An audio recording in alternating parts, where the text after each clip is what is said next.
ప్రేక్షకులందరికీ నమస్కారం అండి.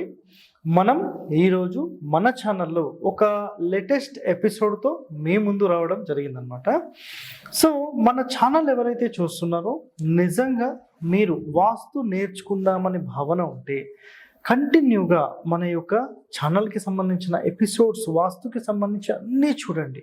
ఒక 6 నెలలు సంవత్సరంలో మీరు ఒక ప్రొఫెషనల్ లాగా తయారవ్వచ్చండి. ఓకే, సో ఈరోజు మనము చాలామంది అంటే తెలుగు రాష్ట్రాల్లో కానీ ఇతర రాష్ట్రాల్లో కానీ ఎక్కడైనా ఒక మేజర్ సమస్య ఒకటి ఉంది. అదేంటంటే ఇల్లు అనేది పూర్తి మూలకేసి కట్టొచ్చా సార్?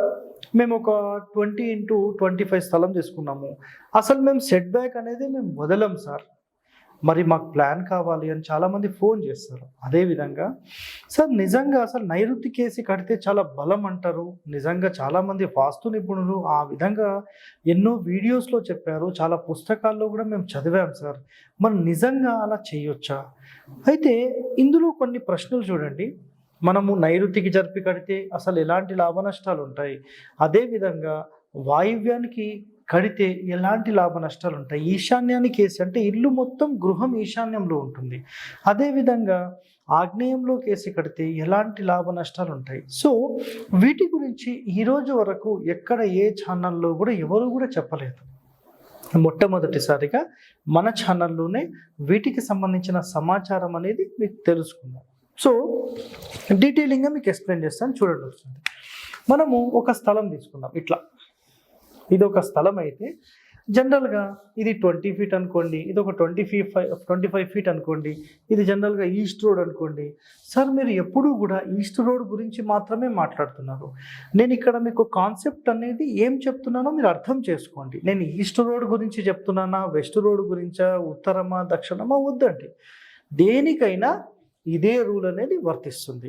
సో నేను ఎన్ని వీడియోస్ చేశాను ఈరోజు వరకు అంటే ఒక 2 నుంచి 3 వేల వీడియోస్ ఉన్నాయి మొత్తం. చాలా వరకు అయితే షార్ట్ వీడియోస్ మీకు అసలు ఒక రేంజ్లోకి వెళ్ళిపోయాయి అనమాట. సో మీరేంటంటే నేను చెప్పే ఒక కండిషన్ ఏంటంటే మొత్తం స్థలంలో అన్ని వైపులా సెట్ బ్యాక్స్ వదిలి మాత్రమే మనం ఖచ్చితంగా ఇల్లు కట్టాలి. అట్లీస్ట్ ఎంత వదలాలంటే 1 పార్ట్ అంటే ఒక పార్ట్ 9 పార్ట్స్లో అంటే ఇక్కడ నుంచి ఇట్లా మనం 9 భాగాలు చేసినప్పుడు కనీసం ఒక భాగం ఇక్కడ వదిలేసేయాలి అని మాట్లాడతాం. అదేవిధంగా ఇక్కడ 9 భాగాలు చేసి కనీసం ఇట్లా ఇది వదిలేసేయాలి అంటాం. ఈ భాగం వదిలేసేయాలి అంటాం. అంటే 9 భాగాలు చేసిన తర్వాత దీన్ని పిశాచ స్థానం అని పైశాచ స్థానం అని చెప్పి ఈ 2 పేర్లతో జనరల్గా పలుకుతూ ఉంటారు. సో అసలు ఈ మూలలకు చేర్చి కట్టడం వల్ల ఒక స్థలం ఎప్పుడైతే మనం తీసుకున్నామో ఆ స్థలంలో ఔటర్ ఏరియా మొత్తం కూడా మనకు 45 రకాల దేవతలు ఆక్యుపై అవుతారు. సో అలాంటి దేవతల పదాల మీద మనం ఇల్లు అనేది కట్టకూడదు. ఇది చాలా చాలా ముఖ్యమైన నియమం.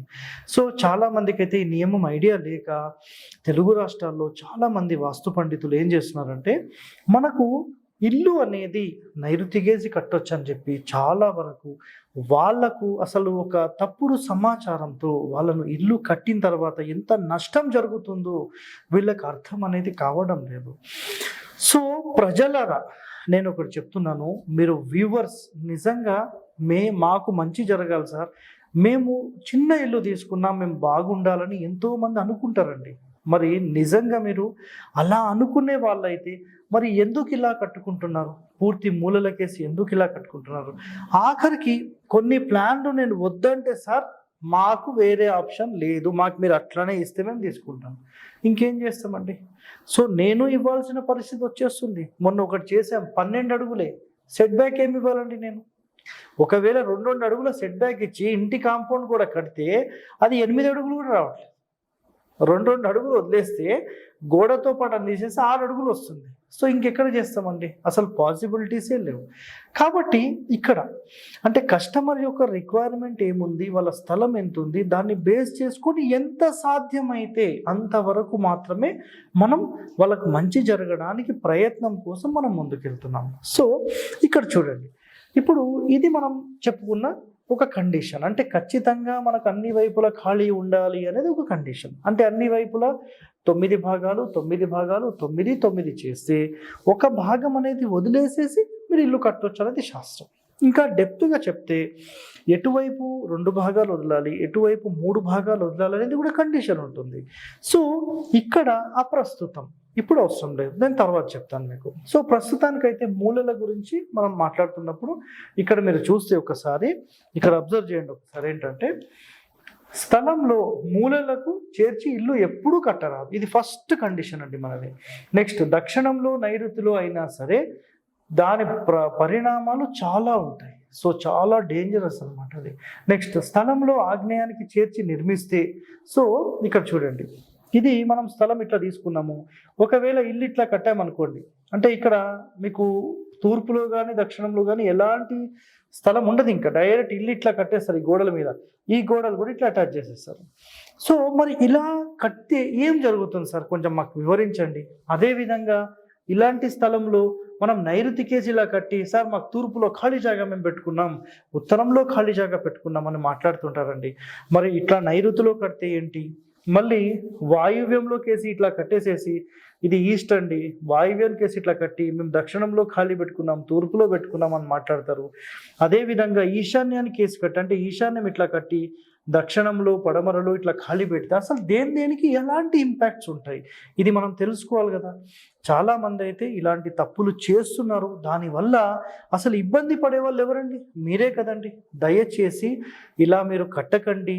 నేను నిజంగా చెప్తున్నానండి, ఒక మాట మీరు వింటే, మనం బాగుండాలనే ఒక ఇల్లు కట్టుకుంటున్నాం సార్, మేము ఒక 10 సంవత్సరాలు జమ చేసుకుని ఒక స్థలం తీసుకున్నాం సార్, మాకు చిన్నదైతే సరిపోదు సార్.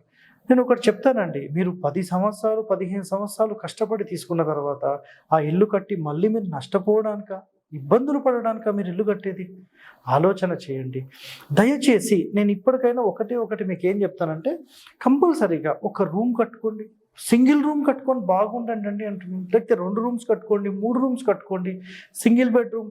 మీరు నిజంగా నేను చాలామందిని అబ్జర్వ్ ఏం చేస్తానంటే, ఒక చిన్న స్థలం తీసుకొని మాకు విశాలంగా కావాలి, మాకు మొత్తం ప్యాక్ చేసుకుంటాం, మాకు స్థలమే విడవము, మాకు ఉన్నదే ఇంత, ఇది కాదండి. మీరు 100 గజాలు తీసుకుంటే మేము 50 తీసుకున్నాం అనుకోండి, 50 కట్టుకోండి, చూడండి దాని బలం. నిజంగా వాస్తు ప్రకారం కట్టుకొని చూడండి, నిజంగా మీరు సాటిస్ఫై అవుతారు, ఒక మంచి పీస్ఫుల్ లైఫ్లోకి మీరు అడుగు పెడతారండి. అర్థమైందా? సో ఇక్కడ చూడండి, మనము స్థలంలో ఆగ్నేయానికి చేర్చి కడితే అసలు ఎలాంటి లాభ నష్టాలు ఉంటాయి ఇక్కడ చూపించాను కదా మీకు, ఇది ఫస్ట్ వన్. సో ధన నష్టం జరుగుతుంది, కష్ట నష్టాలు ఉంటాయి, ఆఖరికి ఆ ఇల్లు అమ్ముకుంటూ వెళ్తారంటే, ఈ ఇల్లు మీరు కొన్నారు, మళ్ళీ కొన్ని రోజులకు మళ్ళీ మీరు అమ్ముకునే యోగం వచ్చేస్తుంది, మళ్ళీ కొన్న వాళ్ళకి మళ్ళీ అమ్ముకునే యోగం వచ్చేస్తుంది. సార్ మరి ఇలాంటి వాటికి ఎలాంటి పరిష్కారం ఉంటుంది అని చాలా సింపుల్గా చెప్తే, నేనేం చేస్తానంటే ఈ మూలకి ఎక్స్టెండ్ అయిన గోడ ఇక్కడ కట్ చేసేస్తాను. అదేవిధంగా అన్ని వైపులా ఈ మూలలకు ఎక్స్టెండ్ అయిన గోడలు కట్ చేసేస్తాను నేను. కట్ చేసినప్పుడు ఏమవుతుందంటే, ఈ మూలలకు చేరిన దోషం అనేది 50 to 80% తగ్గిపోతుంది. సో మేము ఒక ఇల్లు విజిట్ చేస్తే ఎలాంటి నియమాలు, ఎలాంటి బేస్ మీద అక్కడ సైట్ కండిషన్ని బట్టి ఆధారితం చేసుకొని వీటిని డిసైడ్ చేయడం జరుగుతుంది. సాధారణంగా జనరల్గా ఓవరాల్గా చెప్పాలంటే నాట్ పాసిబుల్, ఇదైతే క్లియర్గా చెప్తున్నాను మీకు. నెక్స్ట్, నైరుతి మూలకు చేర్చి కడితే అందు నివసించిన వారికి అపకీర్తి, కష్టములు, బంధనములు, వంశహాని, కర్తను నశింపచేయును, అంటే ప్రధాన వ్యక్తి కూడా లేకుండా పోయే అవకాశాలు ఉంటాయండి. మరి ఇలాంటి నష్టం కలిగించే ఇల్లునా మనం కట్టుకునేది, ఆలోచన చేయండి ఒకసారి. నెక్స్ట్, వాయువ్య కోణముకు చేర్చి కడితే ధనము క్షీణించును, ఆ ఇంట విధవలుండే అవకాశాలు ఉన్నాయి అంటున్నారు. అంటే భర్త లేనటువంటి కేవలం భార్య మాత్రమే అక్కడ ఉండి విధవలుగా ఉండే అవకాశాలు ఉంటాయని చెప్తున్నారు. ఇవన్నీ చేసుకోవడం కోసం అంటే మనం ఇల్లు కట్టుకునేది. నిజంగా ఒక ఫ్యామిలీ బాగుండాలంటే ఒక సింగిల్ రూమ్ కట్టుకోండి అని చెప్తున్నానండి. అర్థం చేసుకొని ఇప్పటికైనా ఇలాంటి పనికిమాలిన సలహాలు ఇచ్చే వాళ్ళతో మీరు దూరం ఉండి శాస్త్రం ఏంటి, శాస్త్రంలోని నియమాలేంటి, మన మహర్షులు మన కోసం ఎంతో సంపదను మనకు అందించారు, అలాంటి సంపదలోని కొన్ని అంశాలను మనం ఇప్పుడు చర్చిస్తున్నాం. ఇలాంటి మరిన్ని రహస్యాలు మీకు కావాలనుకుంటే కంటిన్యూగా మన వీడియోస్ అన్నీ మీరు చూస్తూ ఉండండి. నెక్స్ట్, ఈశాన్య కోణము ఒకవేళ వాయువ్య కోణం అయిపోయింది. ఇప్పుడు ఈశాన్య కోణంకి చేర్చి కడితే ఇట్లా, ఇది తూర్పు, ఇది ఈశాన్యం అనమాట, ఇది ఉత్తరం. సో ఇలా కట్టి ఈ రెండు వైపులా ఖాళీ పెడితే ఇక చూడండి, ఈశాన్య కోణము చేర్చి ఇల్లు కడితే పుత్రుల డెవలప్మెంట్ ఉండదు, దాని తర్వాత సంతాన హాని, సంతానం ఉండకపోవచ్చు, వంశనాశనం జరగవచ్చు, కర్త ఉండకపోవచ్చు, ఇబ్బంది పడవచ్చు. సో ఎన్నో ఉన్నాయండి. గృహం నిర్మిస్తే గృహం తప్పకుండా 1/9 పార్ట్, ఇందాక మీకు చెప్పాను కదా, ఒక భాగం వదిలిపెట్టి మాత్రమే కట్టాలన్నమాట. సో ఎగ్జాంపుల్లో ఇందులో నేను ఎక్స్ప్లెయిన్ చేస్తాను చూడండి. ఒకవేళ ఇక్కడ మీరు ఇదే స్థలం అనుకుంటే ఖచ్చితంగా ఇలా కట్టాలండి ఇల్లు. ఇలా కడితే యాక్సెప్ట్, అన్ని వైపులా ఖాళీ అనేది ఉండాలి. సార్ ఒక భాగం అంటే ఒక 2 అడుగులు 3 అడుగులు 4 అడుగులు అవుతుంది సార్, మరి ఎట్లా సార్? నేను ఒకటైతే చెప్తున్నాను, ఒక భాగం అయితే తప్పనిసరి. కుదరట్లేదు సార్, కొంచెం తగ్గించుకోండి, కుదరట్లేదు ఇంకా తగ్గించుకోండి, అట్లీస్ట్ ఒక 2 అడుగులు 3 అడుగులు చేయండి, ఎంతో కొంత ప్రయత్నం చేయండి, కానీ మొత్తం గోడలకేసి కట్టకండి. నెక్స్ట్, ఈశాన్యంలో ఉపగృహం కట్టవచ్చు, నైరుతైనా సరే. అంటే జనరల్గా ఇలా మనము ఇల్లు కడితే మనం ఇక్కడ మూలకు అసలు ఎలాంటి గృహం కట్టొద్దు, ఈశాన్యంలో బరువులు అయితే అని మాట్లాడతారండి. అయితే ఇలా ఒక భాగం ఇటు ఒక భాగం ఇటు వదిలేసేసి 100% ఇక్కడ మీరు ఖచ్చితంగా కట్టే అవకాశం ఉంటుంది, అది ఎటైనా సరే. ఓకేనా? అంటే ఈశాన్యమైనా సరే నైరుతైనా సరే. మనము వాయువ్యంలో ఆగ్నేయంలో అయితే జనరల్గా కట్టొద్దని చెప్పేసి, సో దానికి కండిషన్స్ ఉంటాయి. నెక్స్ట్, మన ఆధునిక వాస్తు వాళ్ళు మరి ఏం చేస్తున్నారంటే, అసలు ఈశాన్యంలో బరువుతో ఇట్లాంటివి కట్టొద్దు, నైరుతిలో చాలా బలంగా ఉంటుంది, మొత్తం మూలకేసి ఇట్లా కట్టేసేయండి అని చెప్పి కోణాలలో కూడా మొత్తం అసలు కోణ సూత్రాన్ని కూడా మొత్తం క్లోజ్ చేసేసి ఇల్లు కట్టిస్తున్నారు. నిజంగా వీటన్నిటి వల్ల మీరు నష్టమే జరుగుతుంది, కానీ లాభం అయితే ఉండదండి. ఈరోజు వరకు ఇలాంటి కాన్సెప్ట్ ఎక్కడ ఏ యూట్యూబ్ ఛానల్లో కూడా మీకు సబ్జెక్ట్ చెప్పి ఉండరు.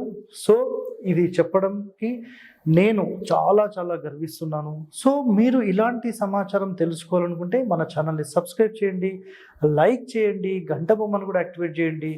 సో నమస్కారం అండి, ధన్యవాదాలు.